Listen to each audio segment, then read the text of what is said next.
Assalamualaikum dan selamat sejahtera.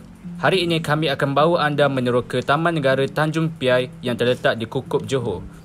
Taman Negara Tanjung Piai merupakan salah satu inisiatif kerajaan untuk melindungi tapak unik atau khususnya hutan bakau. Kawasan ini telah ditubuhkan sejak tahun 1997 dan telah diiktiraf sebagai tanah lembap kepentingan antarabangsa pada tahun 2003. Ia sememangnya tempat yang bagus untuk meluangkan masa seharian dan mengagumi hubungan rumit antara manusia. Tanjung Piai mempunyai beberapa tarikan yang mana antaranya adalah Global Penghujung Selatan Tanah Besar Asia, Jeti Tiga Negara dan Semayang Bakau. Aset utama di Taman Negara ini adalah hutan paya bakau. Dan untuk pengetahuan anda, hutan paya bakau amat penting untuk ekosistem, terutama sekali kerana kawasannya yang terletak di kawasan air di tepi laut yang membantu untuk melindungi kawasan pantai daripada terhakis dan menapis bahan cemar dari. Selain daripada berfungsi sebagai pembersih udara semula jadi melalui proses fotosintesis dengan mengambil karbon dioksida kepada oksigen, kehadiran kawasan bakau yang dianggap sebagai indirect use value juga dapat mengurangkan tenaga angin, ombak dan arus yang akhirnya dapat menyelamatkan harta benda dan nyawa.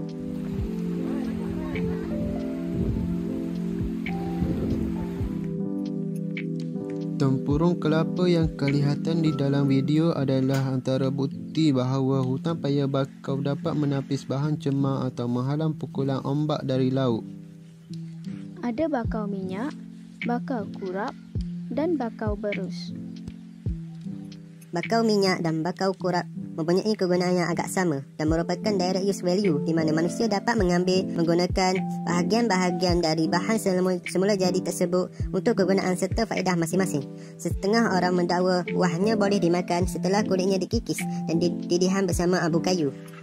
Serta kayunya dapat dijadikan bahan binaan seperti tiang dan kayu cerucuk. Manakala anak pokok dapat digunakan untuk ubat tradisional iaitu sebagai astringen dan untuk merawat angina iaitu penyakit jantung korona. Kulit pokok bakau juga dapat merawat cirit-birit dan keratakan tulang. Bakau berus juga merupakan salah satu direct use value dalam ekosistem hutan paya bakau kepada manusia kerana kayunya yang padat dan kuat dapat digunakan pada bahagian badan kapal. Bahagian kulitnya dapat dijadikan sebagai rempah masakan dan pucuk muda yang direbus dapat dihidangkan sebagai sayur.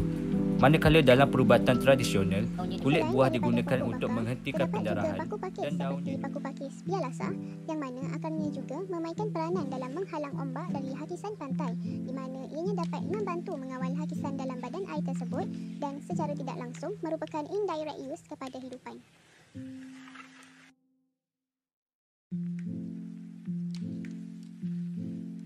Selain daripada flora, fauna juga dapat dijumpai di Taman Negara Tanjung Piai ini. Binatang yang hidup di kawasan ini telah menjadikan hutan paya bakau sebagai habitat mereka dan secara tidak langsung, paya bakau merupakan indirect use of value kepada spesies-spesies yang hidup di kawasan ini.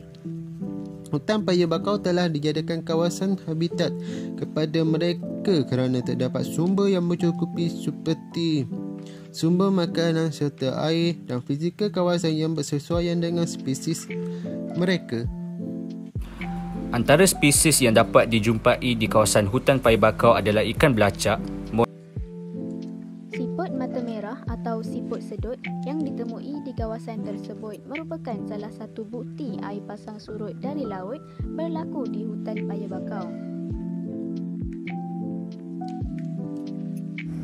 Manakala kawasan paya bakau sebagai direct use value memudahkan siput berongan untuk kekal hidup kerana penuh dengan sumber makanan seperti peruputan dan penguraian daun-daun mati.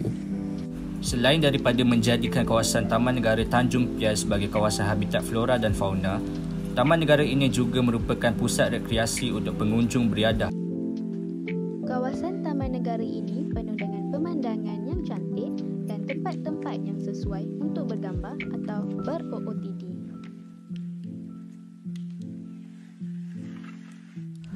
Tarikan yang seterusnya adalah Jeti Tiga Negara di mana merupakan titik pertemuan. Ini merupakan pemandangan yang akan anda lihat sepanjang berjalan di trek Taman Negara Tanjung Piai.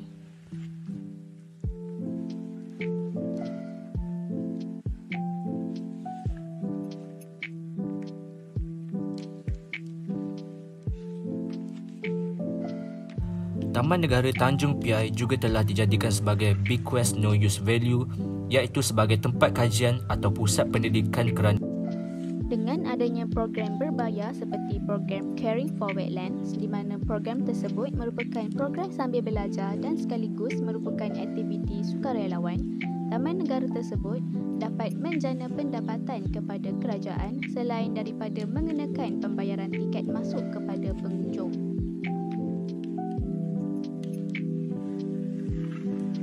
Antara contoh aktiviti yang dijalankan adalah seperti program menanam, menuai, mengumpul dan aktiviti pembersihan sampah sarak. Sekian itu sahaja dari kami. Terima kasih.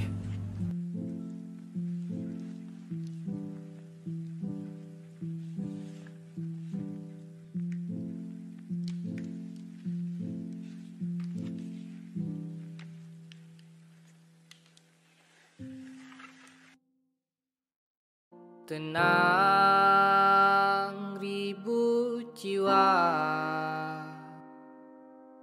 tiup awan minda dan bentangkan senja, telantang